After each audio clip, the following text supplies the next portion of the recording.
Wrestling fans, this is not a drill. John Cena has turned heel. He didn't just flip the script. He's now aligned with the final boss himself. What does this mean for WrestleMania? What does it mean for Cody Rhodes? We've got all the answers on this podcast. Yeah, and Cena didn't just turn his back on the fans. He's leading a new era of dominance alongside The Rock. Cody Rhodes is now fighting against two Hollywood megastars, and WWE might never be the same again. And that's not all. AEW fans are in uproar over Prime Video's insane pay-per-view pricing. Are they getting scammed, or is the future of wrestling streaming? Plus, WWE Evolution is officially back. Rhea Ripley's WrestleMania path just took a major turn, and we are rebooking I Did It for The Rock. Because let's be honest, Rikishi's hit and run should have been way better. For now, 360 episodes, this is the burning truth. Hit that subscribe button because we're about to break it all down.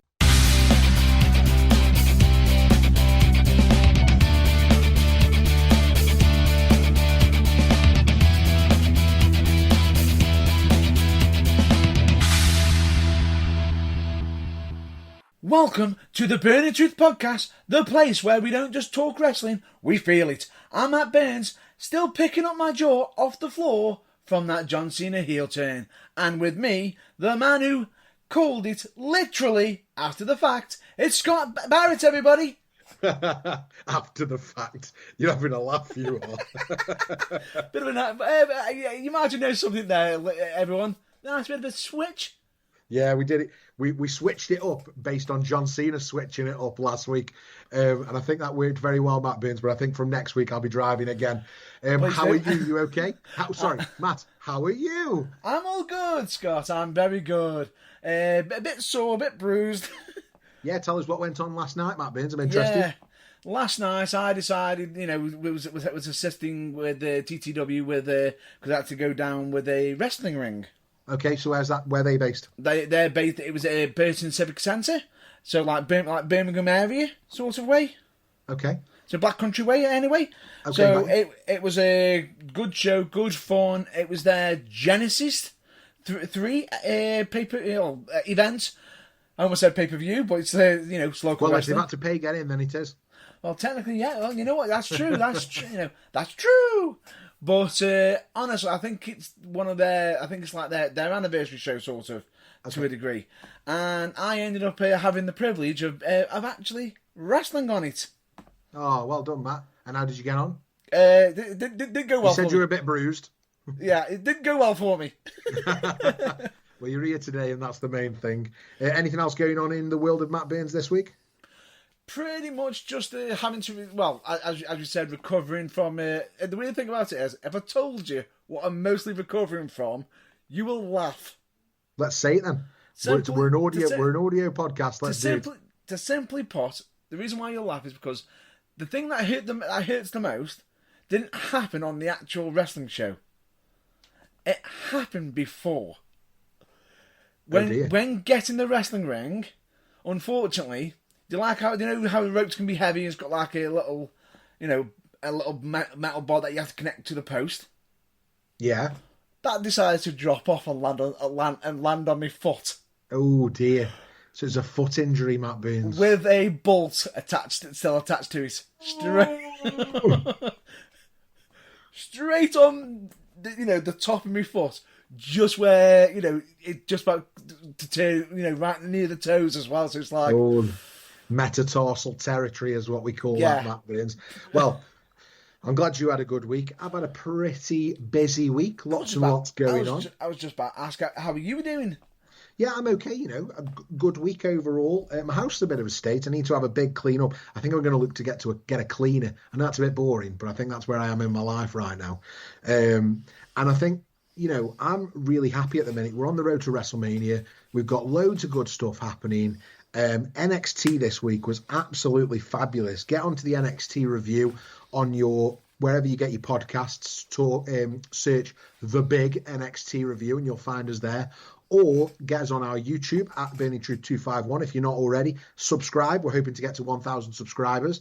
and help us reach that goal. And I do the big NXT review live on there on a Wednesday morning. And this week, what a cracking episode. Sean Spears, new North American champion, beat Tony D'Angelo in the center of the ring, 1, 2, 3. And not only that, we had the Hardys on again.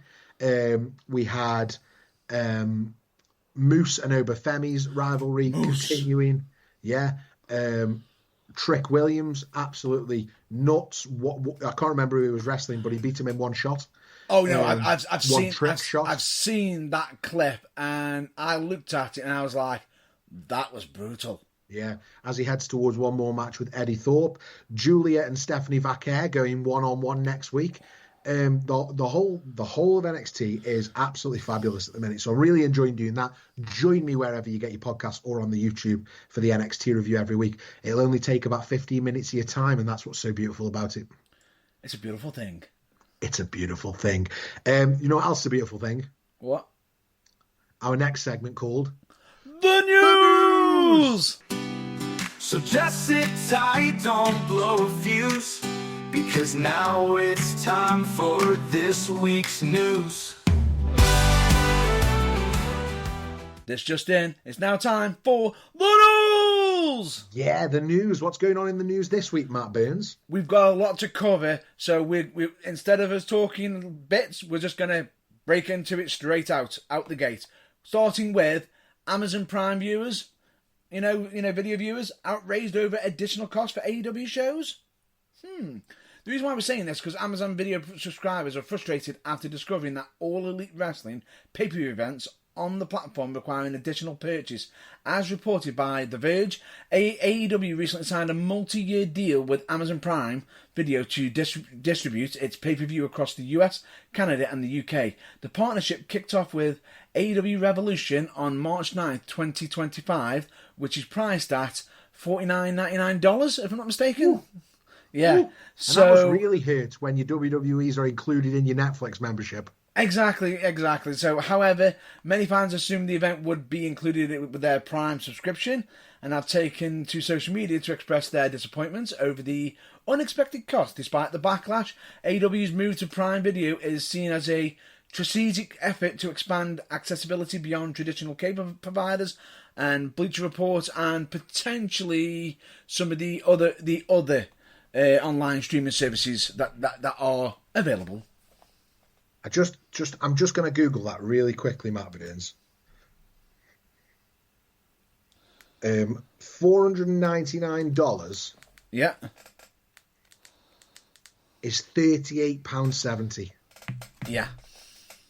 £38.70. I mean, I know AEW always delivers on pay-per-view, but I'm not interested enough in the stories or the characters to want to spend £38.70. Oh, yeah. I don't know what it is in the UK, but $49.99 is like, oh, that hurts. That hurts. No wonder it's not going well. And especially with the fact that you've also got the availability on Thriller TV. That's one of the other sources. Yeah. And hang on. I've just seen the price. I actually just seen the price in the UK. Go on. Oh, that's going to be devastating. £20. £19.99. Exactly. Ooh. Guys in the US, get yourself a VPN. Oh my. Oh. Oh, I don't endorse it, but I'm just saying. Do you know what I mean? Oh. Hurts. Right, let's move on to the next piece of news. Just been talking about NXT in the intro. Let me talk to you about NXT. We've got Sean Spears of NXT, the former Perfect 10, Ty Dillinger, unlikely to be called up to WWE's main roster, and rightly so, I think. Despite his experience and recent success in NXT, Sean Spears has acknowledged that a main roster call-up is unlikely. As reported by our friends at TJR Wrestling, Spears has embraced his role in WWE's developmental brand, where he recently won the North American Championship this week. The veteran wrestler has been focusing on mentoring younger talent both in and out of the ring, and while Spears still intends to compete for as long as possible, he sees his future in training and coaching rather than transitioning to Raw or back to SmackDown where he was in his initial run with the company. His decision reflects WWE's strategy of utilising experienced wrestlers in NXT to help build the next generation of stars.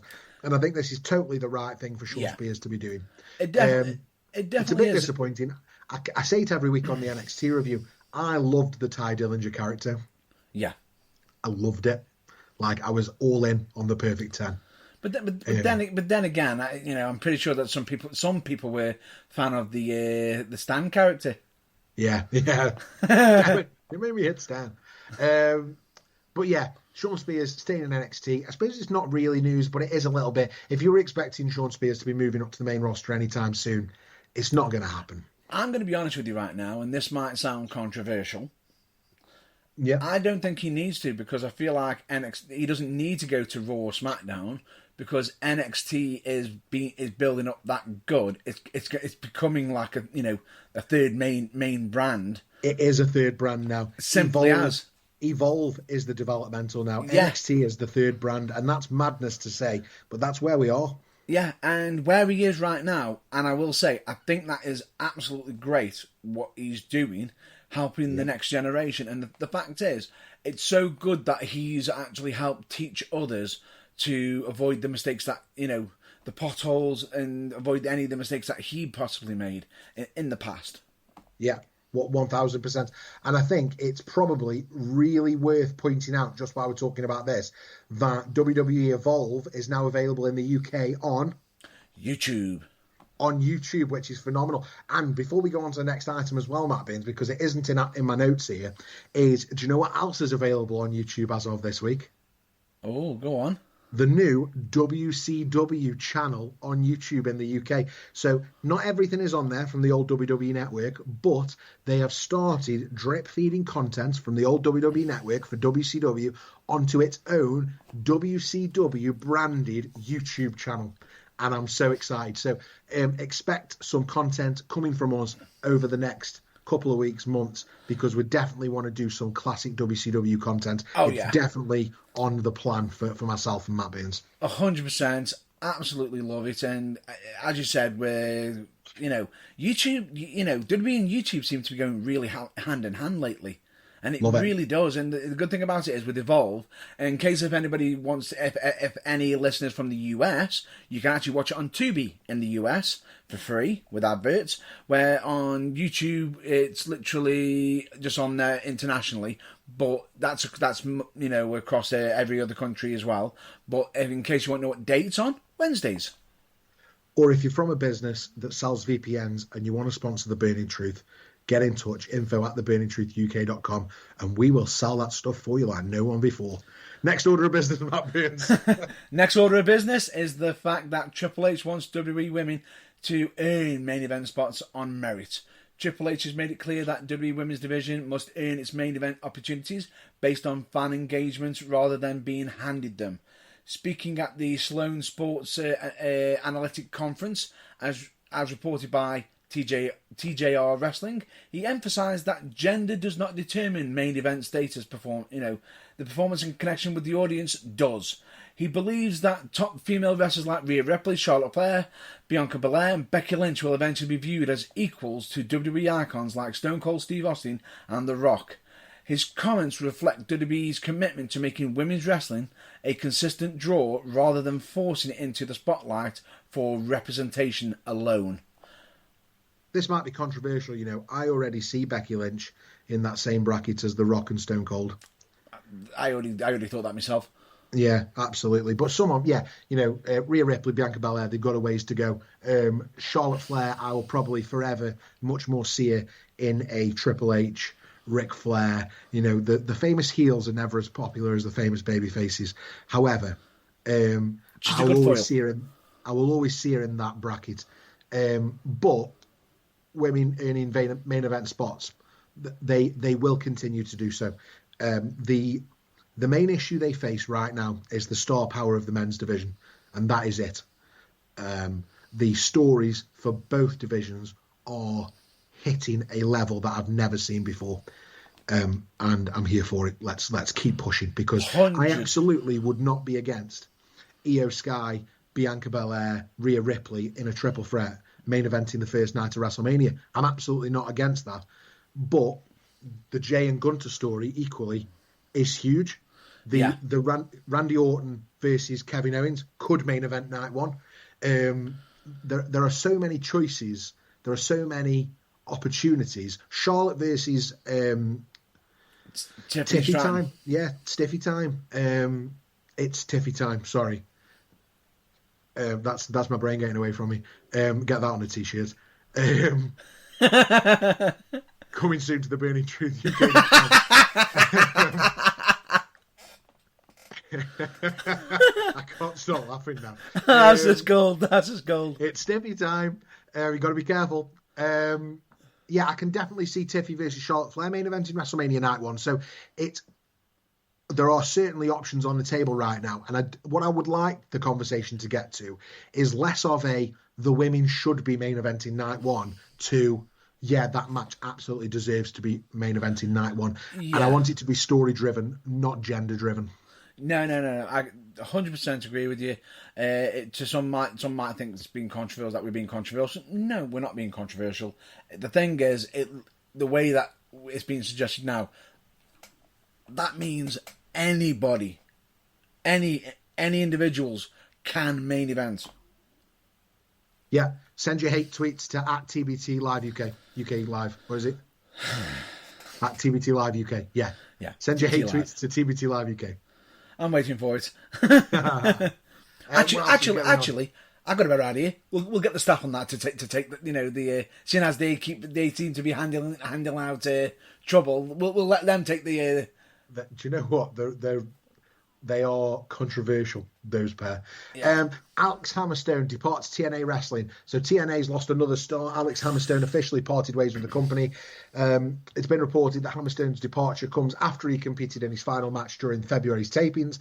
The powerhouse wrestler had suffered a knee injury in December and initially believed that he had a heart issue, which was later diagnosed as pneumonia.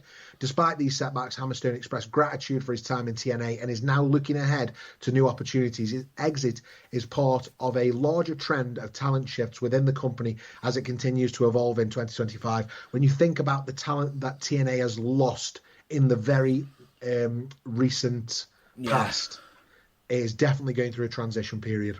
Yeah, and the odd thing about it is this because of the current management, past management not being there anymore. But at the same time, I feel as though there's swings and roundabouts in this case because a lot of that talent seems to be going into other organisations or to other companies that are partnered with them. So sort of in a way they could still potentially use them, but just under a different contract. But then who knows? We could end up having some returns from that. Be it from when contracts run out elsewhere, TNA could end up be able to pick them up because they've got the openings of it. The availability. Yeah. So that's just my intake on it. So overall, because bear in mind we actually had certain individuals appearing on TNA recently, which I didn't think was going to happen. Really? The Colons making an appearance. Oh yeah, I did see that. Yeah, there was like debut after debut after debut, or surprise after surprise after surprise. It was a maddening 20 minutes of the show. Yeah, and then having Elijah. Yeah. I was like, what's going on? Loved it. But honestly, TNA lately have been, as much as you can sit there and say they're losing some talent, the team that's been going on lately has been quality. And it has been quality. It's actually even getting me to consider in their subscription services. Really? That's how good it's been getting. But anyway, let's move on to the next news, shall we? With AEW stars filing restraining order against Rival. So, in case you want to know, the ongoing feud between AEW wrestlers Tony Storm and Mariah May has escalated beyond the ring, with Storm reportedly filing a restraining order against May. According to many sources, their intense rivalry has led to multiple title changes and personal attacks, including a controversial altercation at a movie premiere. The situation has set the stage for their highly anticipated Hollywood ending match at AEW Revolution, where Storm hopes to settle the score once and for all. this storyline continues AEW's trend of incorporating real-life drama into its wrestling angles to heighten fan interest. Yeah, do you know what? I feel like I've seen a clip of this, of Toni Storm saying she ruined my moment or something along the lines of that. But I haven't seen the full clip. So have you got any more context or just your thoughts behind it, really, Matt? Because I'm interested. You know, you are the AEW expert in the room. The reason why is to do with a film series that she's literally just about to bring out, and as she was on like the red carpet towards it, she was literally just getting with the press and everything, you know, smiling happy. All of a sudden, in comes Mariah May out of nowhere, just blasts the one at a movie premiere. Wow! And I'm sitting there thinking to myself, it was. Let's say this: when I looked at it, do you like when you just see people on the red carpet and it's just casual? Yeah. It looked like that. It looked like a proper, you know, just a regular thing. Until it exploded. Until you just see that, whoa, it was like, was that, you just had that split second, it's like, was that a fan attack? What's going, and then you suddenly realise it's like, oh, that's genius. That's clever. That's mad, isn't it? That is mad. It's very clever. It's almost like, it's back to that old thing, like wrestling is predetermined. Wrestling is entertainment. Yeah. But when it feels real, that's when it's at its best. And you're saying in that moment it felt real. Yeah. Yeah, and that's what you want. You know, it might, you know, someone could sit there and saying, but you know it is. But the thing is, if in a split, even if it's just a split second, they make you believe that something has happened legitimately, they've done the job. Yeah. They've done their job. So honestly, I will say that is something, you know. So like we've been covering with the AEW Revolution, that will be happening tonight or early hours in the morning for us in the UK. Yeah. So what's next on the agenda? What's next in the news? Well, WWE's plans for Rhea Ripley at WrestleMania 41 have they been revealed? So WWE has major plans for Rhea Ripley heading into WrestleMania 41. After losing the Women's World Championship on Raw this week to Io Sky, spoiler alert, Ripley is expected to be inserted into the title match at WrestleMania. Originally planned as a singles bout between Sky and Bianca, WWE is considering a triple threat match to capitalise on Ripley's star power. I talked about this a little bit earlier on, and I think that's the way we're going. It sounds like the right thing to me. The change ensures that one of WWE's top female stars remains in a marquee position at the event, which will continue, obviously, her dominance in the division. And at these WrestleMania PLEs, I think for me, we are going to get 10, maybe 12 matches at WrestleMania max, if you do 6 on each night. We're also going to get WrestleMania SmackDown.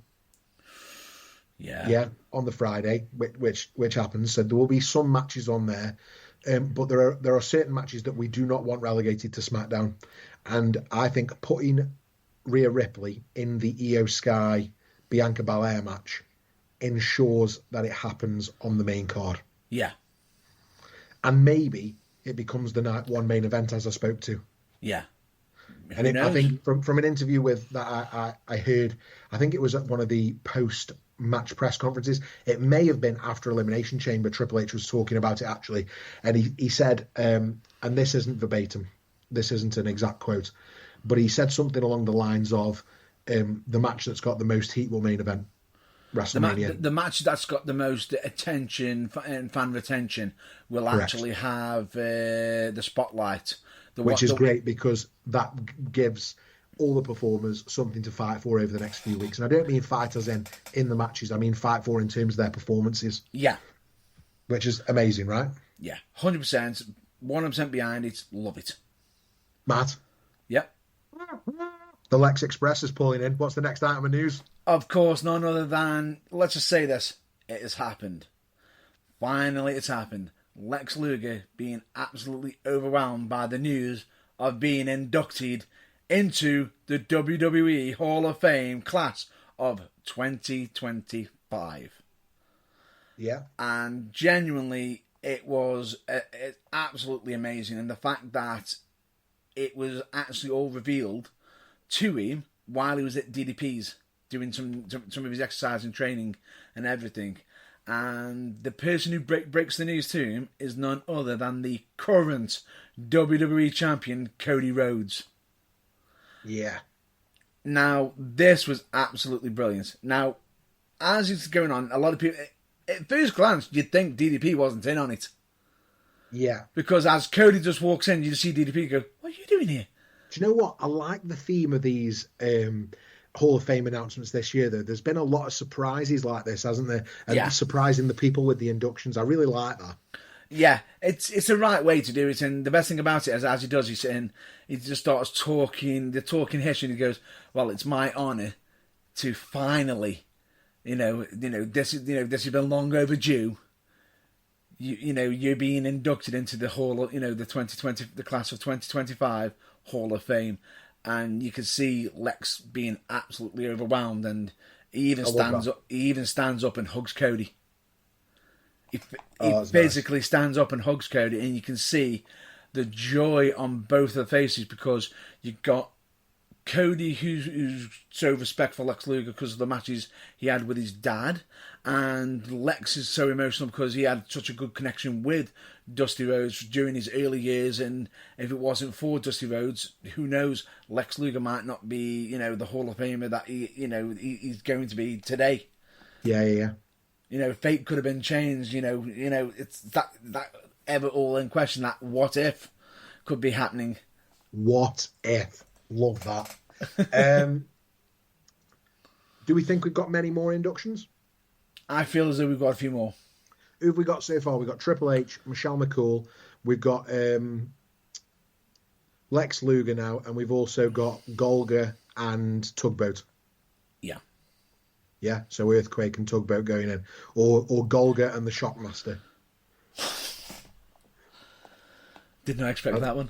I'd love to see him have the helmet as he goes into the Hall of Fame. If he takes the helmet on stage, it'll be better than anything that happens at WrestleMania. He is. I know he's such a good individual. He'll actually turn up with it.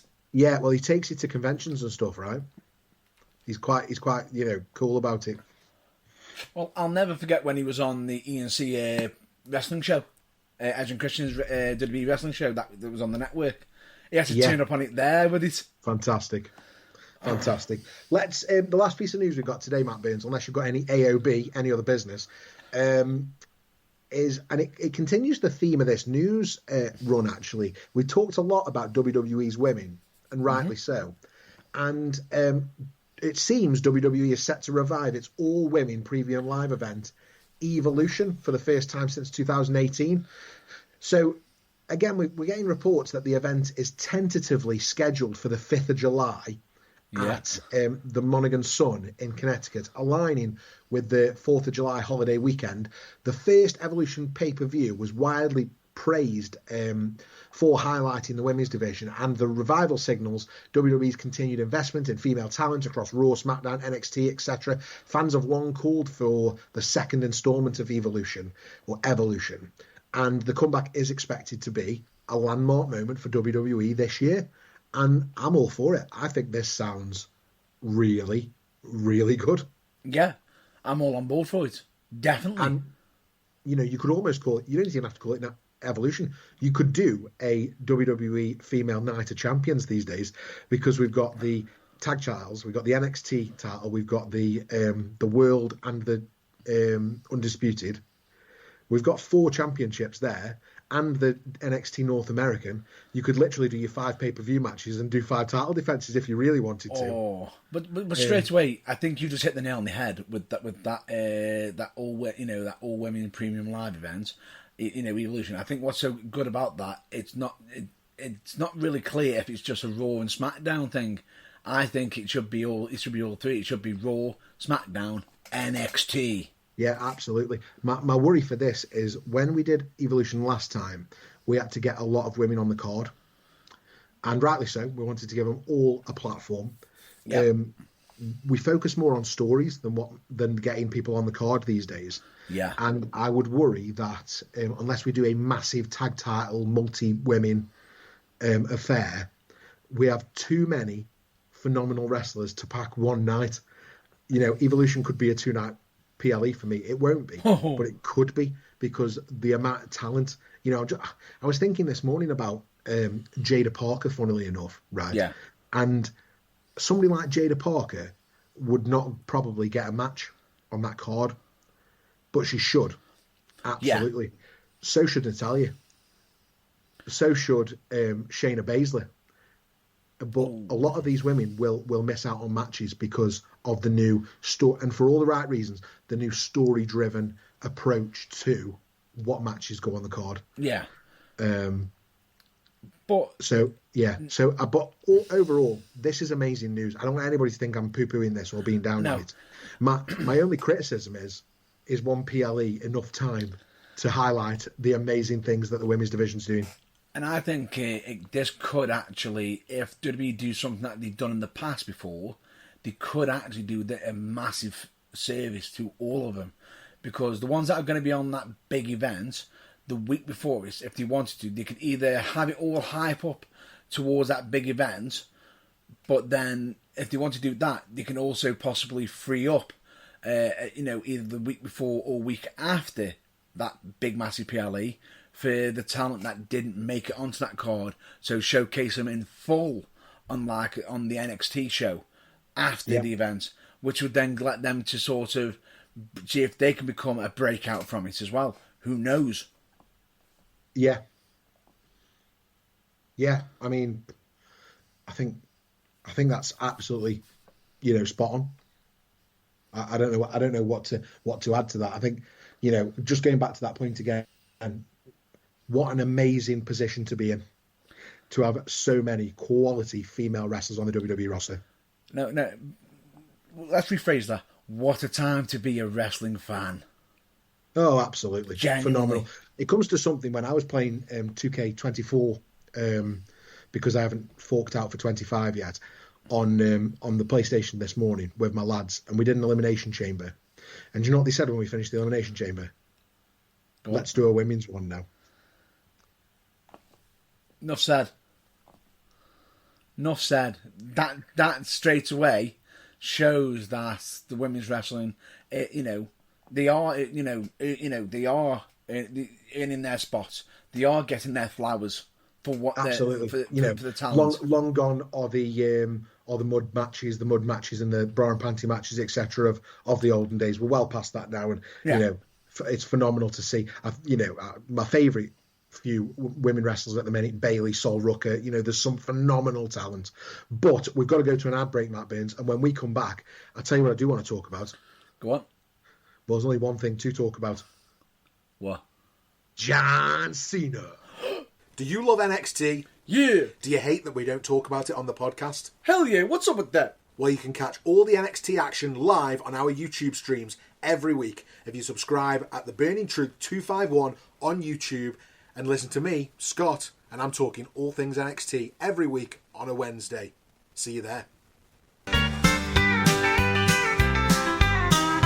It's the heavyweight debate.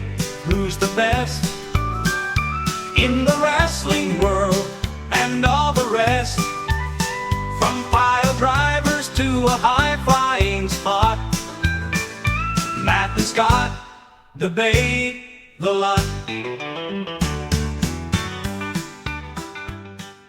It is now time for the big debate. People can't see this because it's a podcast, but Matt Burns loved that. He even put his hands together like it was some sort of BBC Two middle of the night show. Well, I was actually more linking with another character that I keep getting associated with, with excellent. The Mr. Burns. I thought he's putting on a show. He's either really getting in character or he's putting on a show for me here. Of course I will. But yeah, it's time for the big debate. And what I wanted to talk about, Matt Burns, what we all want to talk about, and the reason that it's fell under this segment, if you like, is John Cena turning heel, aligning with The Rock, facing Cody Rhodes at WrestleMania, all that good stuff. Travis Scott. I want to talk it through. So, I mean, I don't know if you want to set this up, talk a little bit about your feelings to it, what's happened so far, and then maybe we'll split this up into what's happened so far, how we feel about it, and then at the end we can talk about what we think may come next. Yeah, I think that's a good way of doing it. For me personally, I feel as though some of them... I know some people have said already that, this is the greatest thing ever. And yes, to some degree. And I know that some others are saying, well, what's he doing? It's his final run. Isn't this meant to be, he should be aiming to get the most profits or something or other. But to be honest with you, I think this is an absolute stellar idea. And it actually allows John Cena to flex his creativity with him turning into the villainous role. The question is how far is he going to go with it?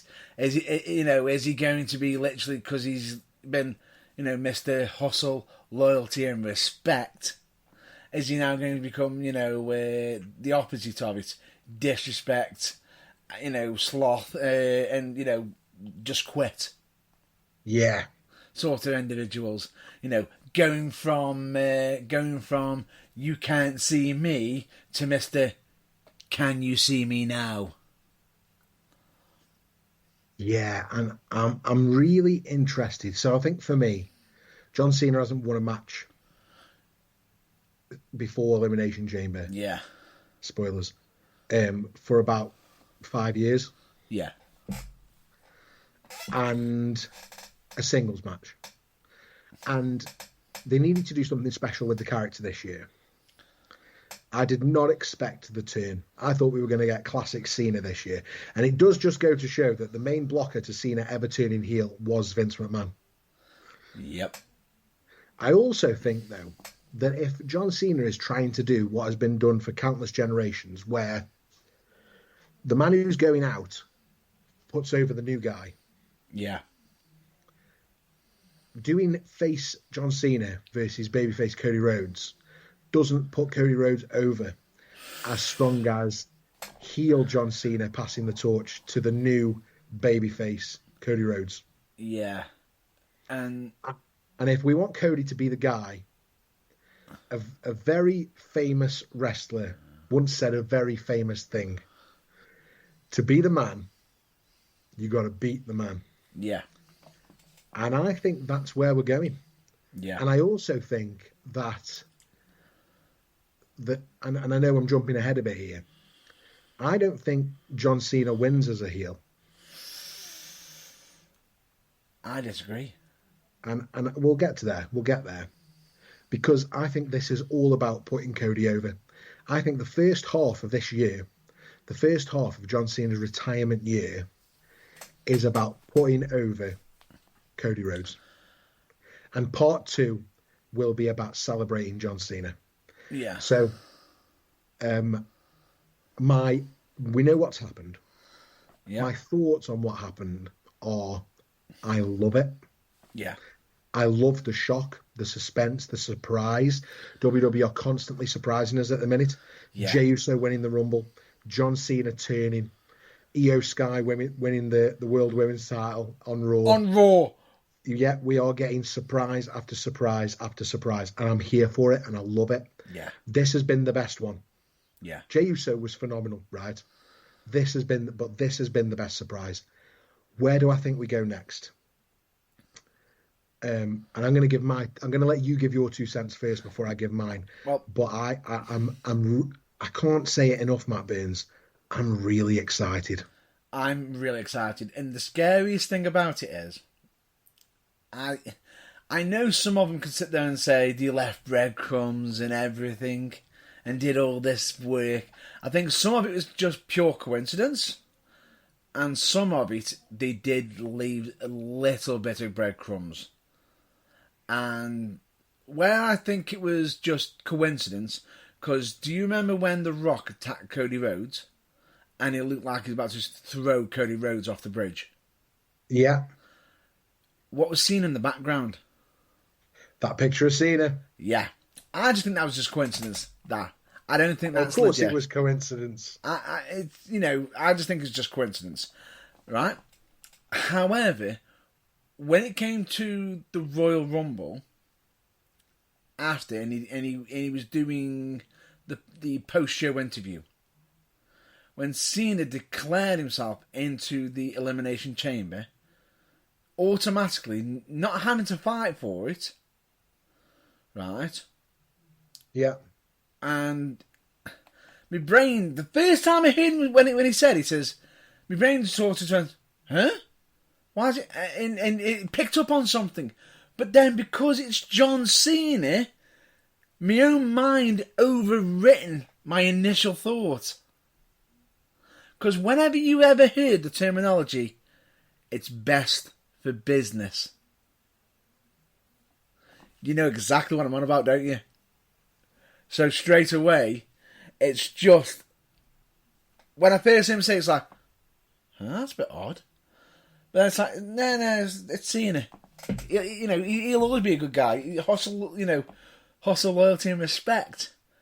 And instead, he's managed to, basically absolutely rewrite our brain so we don't believe he'll ever turn. And then he becomes the bad man. And absolutely does that turn.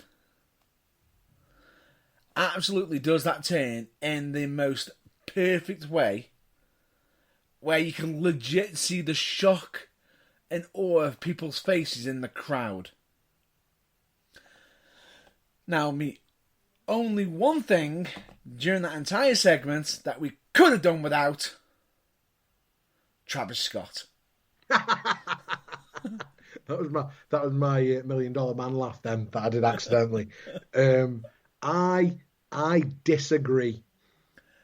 No, I think Travis Scott should not have been there because, let's just say this, there's actual footage of Travis Scott going above what he should have been doing and legit punched Cody Rhodes in the face. Listen, I'm going to defend Travis Scott here. He was told beforehand that he was getting physically involved. Yeah.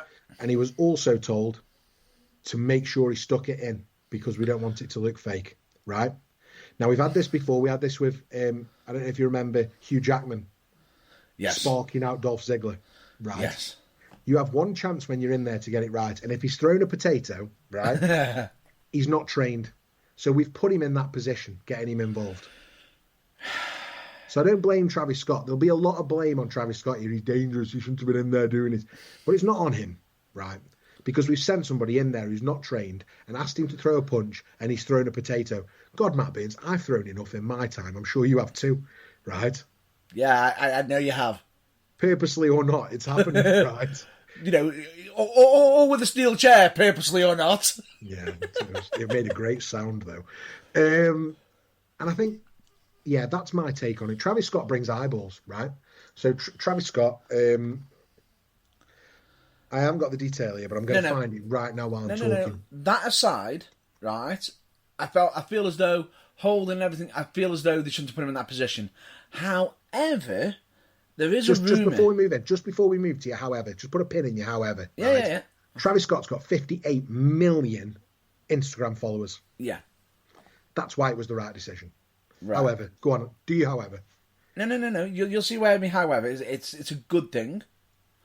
There is rumour that Travis Scott could be redoing an entrance song. You know exactly who we're on about. My time is up, your time is now. Oh, wait, no. It could be Travis Scott doing a song. So you're saying we're not getting Bad Man? We don't know yet. From the album. Because he's a bad man. I can't believe you said that last week. Why? You should be ashamed of yourself. There's no way John Cena's changing his entrance music to his hit single. I'll say hit single. His single, Bad Man. Why do you think that? Why? Is it, Because it's terrible, Matt Burns. It's worse than his actual song. And that is not a good record. What? Because the Devils with ambient levels. Oh dear. If he went back to his Thugonomics music, I think I'd be happier. Do you know what? I actually think he should stick to his current music. It's even more of a finger up if he does. Ooh.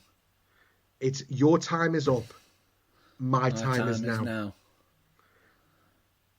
Or, but the funny thing about... It's the franchise. Ooh. It fits. It totally fits. Maybe they do a slower version of that song. Yeah. But those lyrics fit heel John Cena just as well as they do babyface John Cena. Trust me. Yeah. Either way, I'm looking forward to. But the question is do the jorts come back? Well, that's the question, isn't it? So it was heavily rumoured previously when he nearly turned heel on The Rock when they were doing their programme over 10 years ago. Yeah. And the idea he had then was that he was going to do everything opposite to how he'd been doing it. So he was going to come in with a black singlet. He was going to put wrestling boots on. He was going to have new music that wasn't the same. He was going to do the complete opposite to hustle, loyalty, and respect. He was going to do, the most dastardly things. He was going to be the most violent. He was going to be the most... So I think it's really interesting to see where, not just John Cena, because this will be a collaborative effort, where John Cena sees this, where The Rock sees this, and where Triple H and the creative team see this going. Yeah. And I tell you where I see it going. I see it going to a loss at WrestleMania. I then see John Cena having to search his soul for where it's all gone wrong and realising that if he's going to do it, he has to be his own man. And then I see him coming back at SummerSlam to beat Gunther for the World Heavyweight Championship, to become the 17-time world champion. That is where I see this coming. So I see this heel turn being quite brief. But he signed up for a lot of dates this year, 36 in total. He hasn't used a lot. We've got a lot of John Cena left to come this year. Yeah. I think he'll be a regular on TV as we get into the second half of this year. And I would really look forward to seeing... I don't think we should end with heel John Cena. No. What I feel as though is going to happen, I feel he's going to get that 17th as a heel. I do. But I feel as though he's going to come to a realisation just as his reign is about to come to an end. He'd done it wrong. And he's now got to set things right. Yeah, no, I don't see that. I don't see it. But, I get what you're saying. I get your point of view. I just don't see it. It's not what I want from the story. No, but here's the thing. Either way, be it either a heel champion Cena or a face champion Cena, I'm all for it. Either way, I feel as though WWE have got an absolute golden goose right now, and if they somehow mess this up, they'll never be forgiven. That's how serious it is. Agreed. The fact that, we've got an absolute entire wrestling industry turning heads at this. Yeah, and it is a huge swing for not just the main event of WrestleMania, but for the last year of the career of what WWE wasn't too long ago calling the greatest of all time, John Cena. Yeah. And I think he probably will go down as the greatest of all time in terms of franchise players within the business. He probably will go down as the greatest of all time up to now. We can't get this wrong. And I don't believe they will. Whatever they do, I think it'll be smashing. I just think we've all got a lot of opinions of where it should go right now. And we've all got our own tastes of what we would like from the story. What I don't want is next year, the 1st of January, I'm on YouTube doing a reboot this John Cena's last year because I hated how it ended. Oh, no. I want this to be perfect, that we don't ever have to do a reboot this. Yeah. And I feel as though they could do this. Yeah. The worry is that they could do it right. The worry is that this story needs absolute perfection. Nothing else will do. Yeah.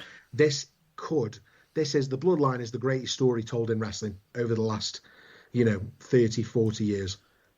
It's up there with Hogan Savage and Miss Elizabeth. It's up there with the NWO. The Bloodline's the biggest story. This story could be up there too. We cannot get it wrong. It's the biggest story for the biggest WrestleMania of all time. And no pressure, but nothing short of perfection will do.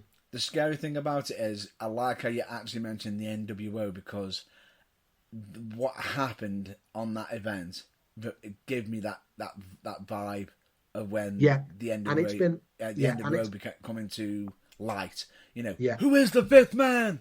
Who is the third man? Yeah, yeah. I think the fifth man was Ted DiBiase. The third man was Hogan. But yeah, I think the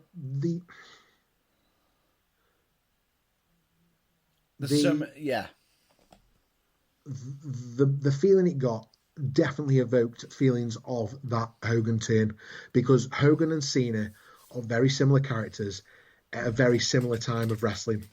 Yeah. However, and there's a lot of debate about it because it is so similar, it's also very different. Yeah. This is a very different situation. And Hogan turning heel saved WCW.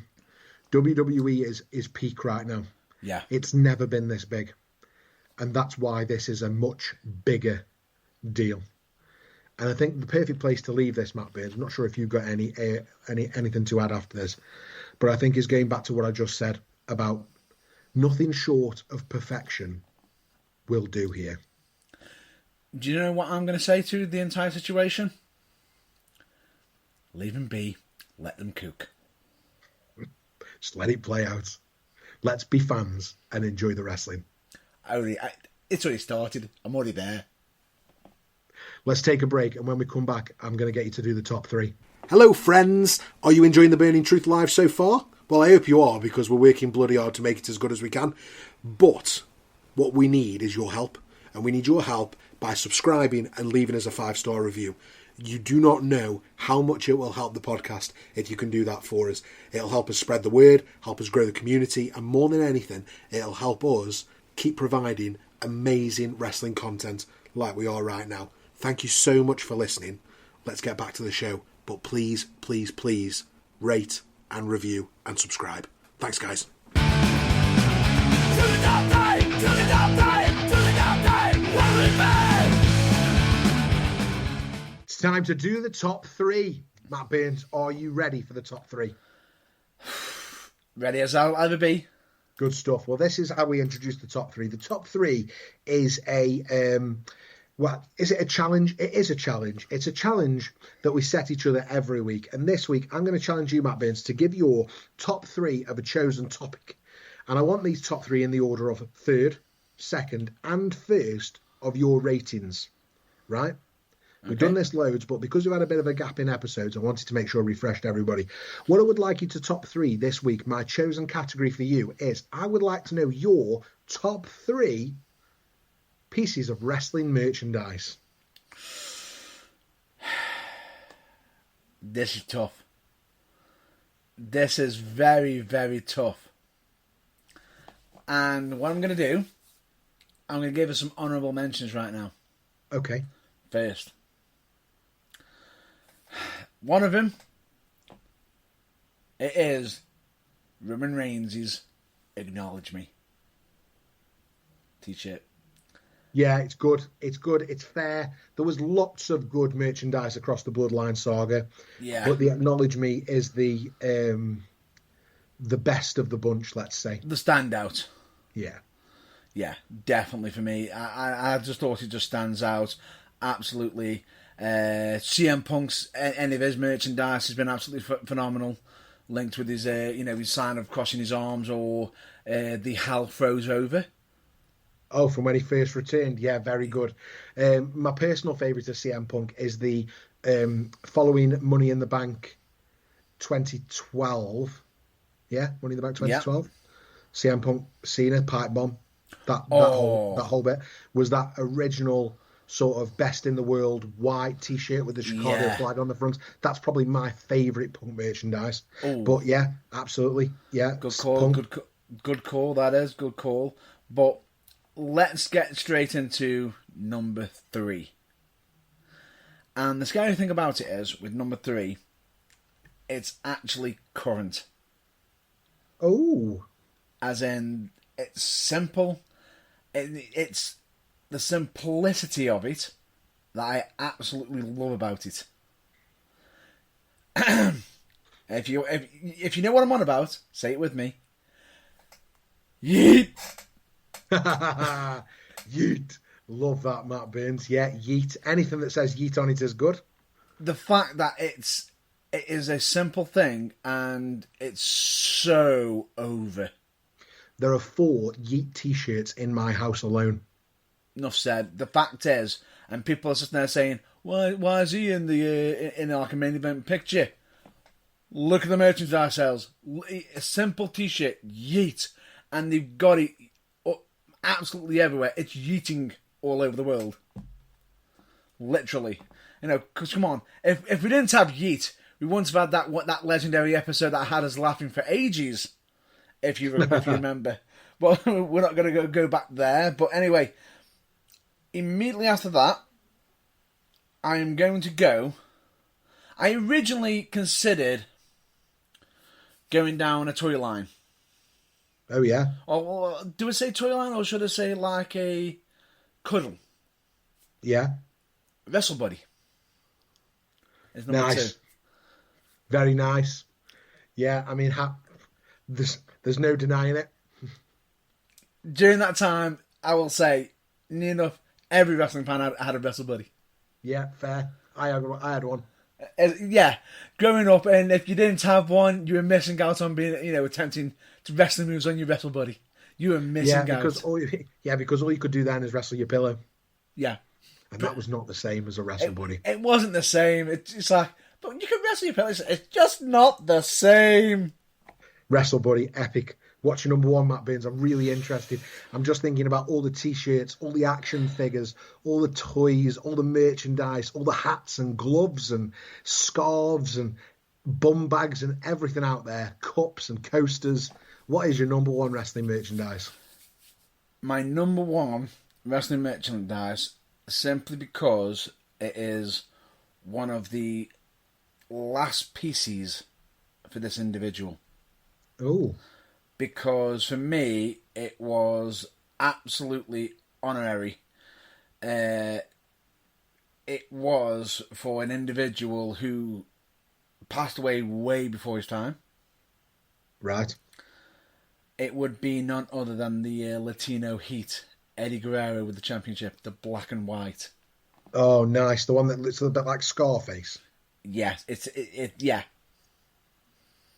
Yeah, fair. That's awesome. For me, I almost considered, do I go down the Stone Cold route of what? Do I go down the Stone Cold route, just Austin 316?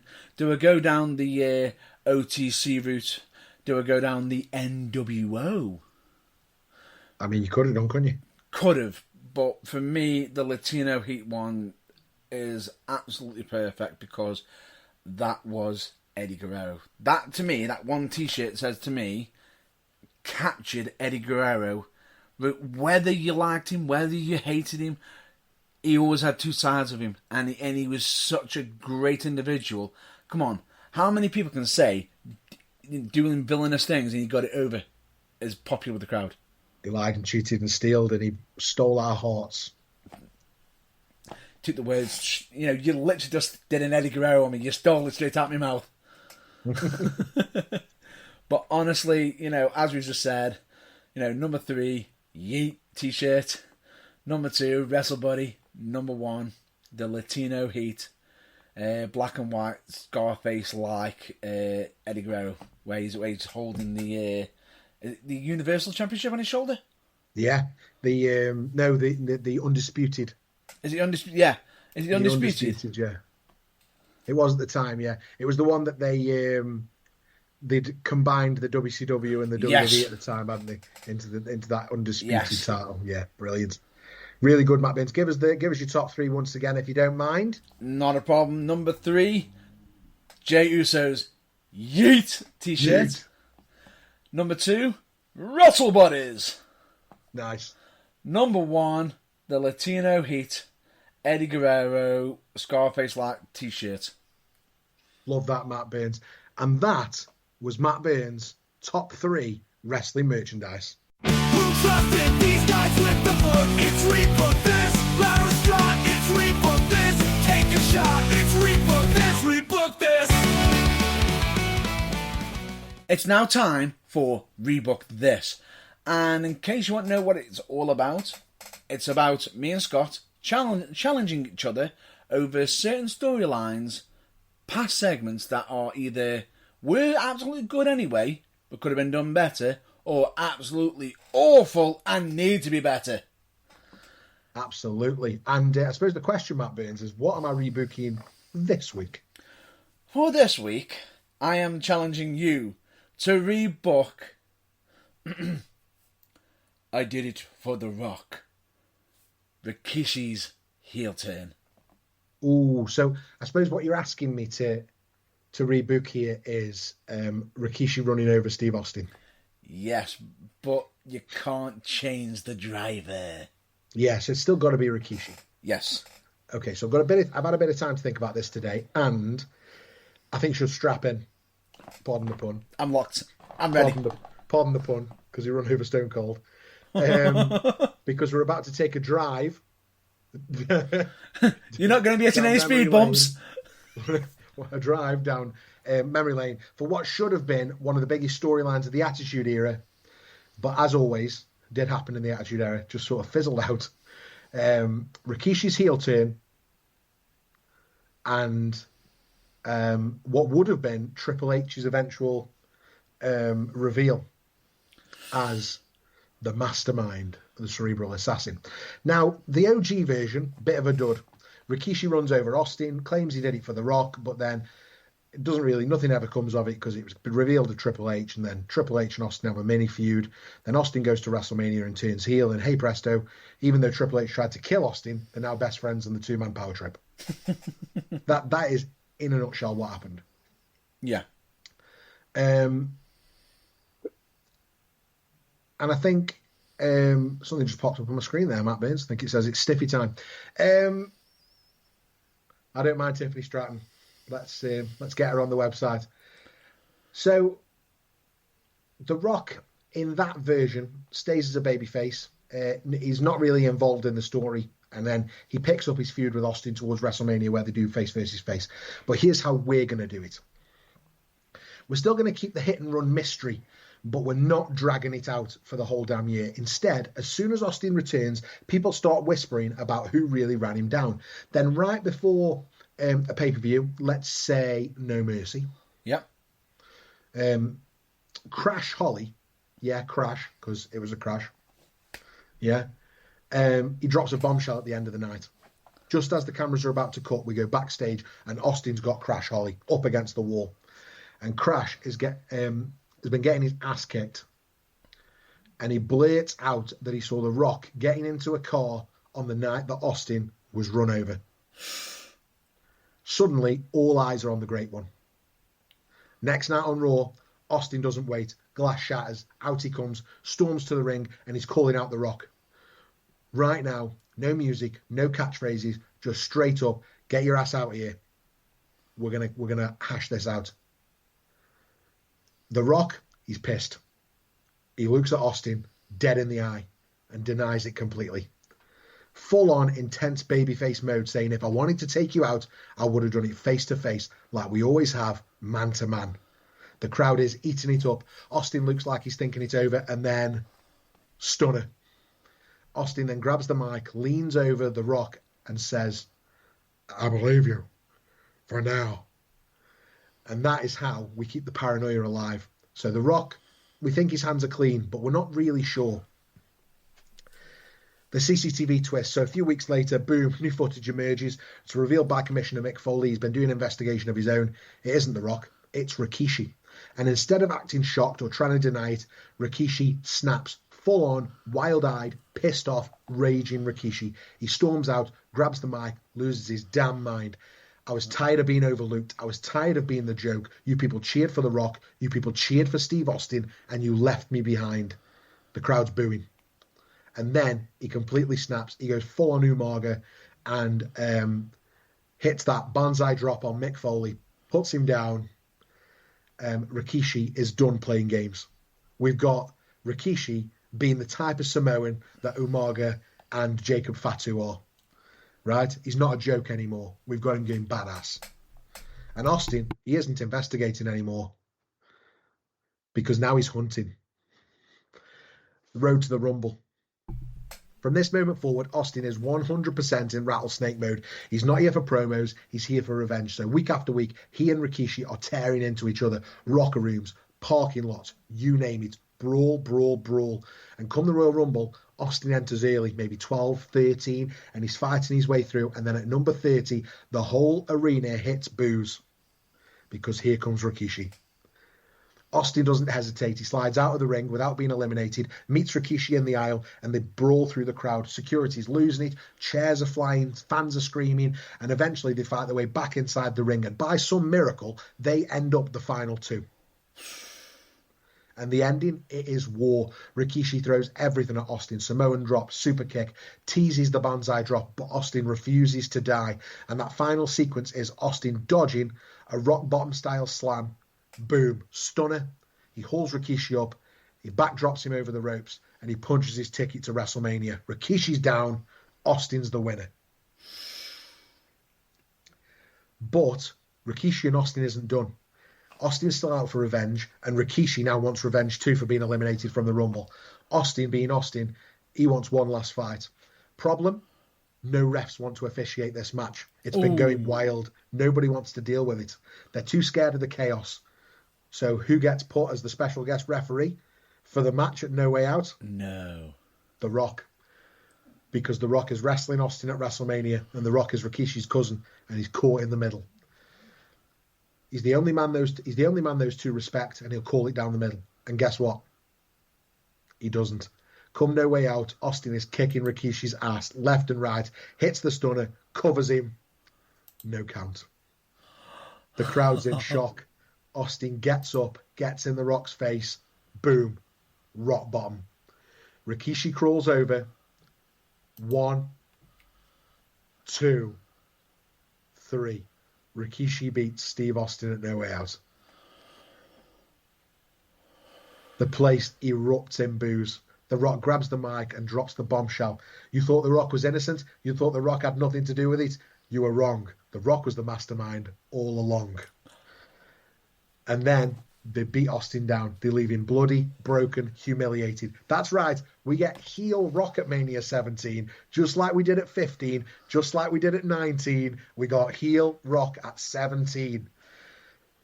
And eventually we get to WrestleMania 17. The My Way video is completely different, but it is still the My Way video. It's bigger than just a title match. For Austin, it's about revenge, redemption, and the WWF Championship. For The Rock, it's about ending Austin's career and wiping him off the map, because The Rock is the biggest star in wrestling from 1998 to 2002. And The Rock knows this in 2001. The Rock is the biggest star in wrestling, except for Stone Cold Steve Austin. And that is why The Rock needs to put Austin down, because the only person who is on The Rock's level that is a threat to the people's champ, the final boss, is Steve Austin. The match, it's no DQ. Rikishi tries to interfere. Austin sends him flying through a table at ringside. Huge stunt bump through the table. Rock and Austin beat the hell out of each other. Announce tables destroyed. Chair shots galore. The Rock has the camera at one point and hits Austin with one of the cameras. The final sequence is The Rock dodging a stunner, going for the rock bottom. Austin fights out, snags a chair, and unloads with vicious shots. One last stunner. 1, 2, 3. Austin, WWF champion. Ultimate babyface. No McMahon, no BS. Austin is the babyface champ. The Rock, broken, humiliated, silently walks away from the ring, knowing he's failed, and he can go and film the Scorpion King. Rikishi, gone, out of the title scene. Austin, top guy of the business, rolling into 2001, ready for the invasion. And that, Matt Burns, is how you fix Rikishi's heel turn. I'm Scott Barrett, and I love talking about wrestling. Sold. Absolutely sold. Better story, better heel Rock, better payoff. Damn right it is. And that's the bottom line, because I booked it better. Would you like your bangers rating? Give me the bangers, baby. We'll go with the traditional way. It was banger. That's 1. After banger. 2. After banger. 3. After banger. That's 4. And banger! 5 bangers. And the reason why someone can sit there and say, but it's not perfect. I'm sorry, but that compare it to the original that we got, that's a masterclass. I feel like I've fixed WrestleMania 17 as well. People love WrestleMania 17, right?